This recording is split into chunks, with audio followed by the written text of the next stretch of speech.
Hello, ഞങ്ങൾ ഒരു പതിവ് മീറ്റിംഗിൽ ഗ്രൂപ്പ് ഇടപാട് എൻട്രികൾ നടത്തുകയാണ്. ഞങ്ങൾ അമ്പടയാളത്തിൽ ക്ലിക്ക് ചെയ്തു. നമ്മൾ CCLലേക്കുള്ള എൻട്രി പൂർത്തിയാക്കി കഴിഞ്ഞു. നമുക്ക് ആന്ത്രിയുണ്ട്, നമ്മൾ അത് ചെയ്തു.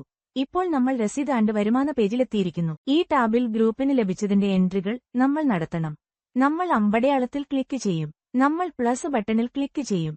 ഇതാ CLF, SRM, ബാങ്ക് തുടങ്ങിയവ. 5 ഓപ്ഷനുകളുണ്ട്. നമുക്ക് നോക്കാം. അങ്ങനെ ഒരു എൻട്രി സംഭവിച്ചിട്ടില്ല.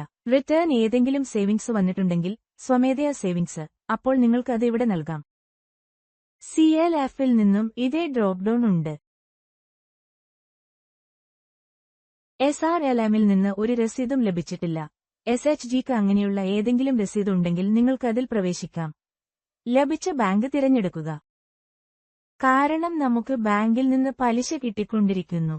ബാങ്ക് നാമം തിരഞ്ഞെടുത്ത് ഇടപാട് ID നൽകുന്നതിലൂടെ ബാങ്ക് പലിശയായി നമുക്ക് ലഭിച്ച തുക ഇവിടെ നൽകും.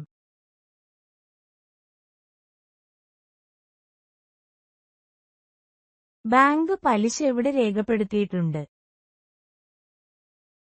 മറ്റ് ഓപ്ഷനുകൾ നമുക്ക് ഒരിക്കൽ നോക്കാം. നിങ്ങൾ എവിടെ നിന്നെങ്കിലും മറ്റു വരുമാനം നേടിയിട്ടുണ്ടെങ്കിൽ അത് ഇവിടെ നൽകാം.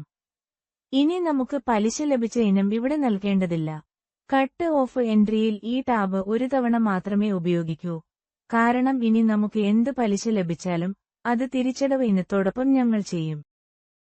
ഇവിടെ ഞങ്ങൾക്ക് പലിശ സ്വീകരിക്കേണ്ട ആവശ്യമില്ല. അതിനാൽ നിങ്ങൾ ഈ ടാബ് കട്ട് ഓഫിൽ മാത്രമേ ഉപയോഗിക്കൂ. ഈ രീതിയിൽ നിങ്ങൾക്ക് രസീതും വരുമാനവും നൽകാം. മറ്റെന്തെങ്കിലും വരുമാനമുണ്ടെങ്കിൽ നിങ്ങൾ മറ്റുള്ളവരിലേക്ക് പോയി അത് നൽകണം.